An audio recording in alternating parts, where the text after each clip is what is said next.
Савецкі Саюз быў настолькі свабоднай і дэмакратычнай дзяржавай, што бяздзетныя там плацілі падатак на бяздзетнасць.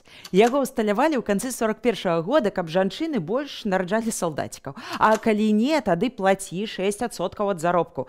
Калі нарадзіў ці ўсынавіў, то не плаціш. Але калі тваё дзіця загінула, то плаці зноў. Гэта тычылася бяздзетных мужчын ад 20 до 50 і жанчын ад 20 до 45. У народзе падатак назвалі налог на яйца, бо мужчыны плацілі ў любым выпадку, а жанчыны толькі калі замужам. З 49-го года стаўка была павялічаная для вяскоўцаў-калгаснікаў. Праўда, навошта яны ўвогуле патрэбныя, калі дзяцей не нараджаюць.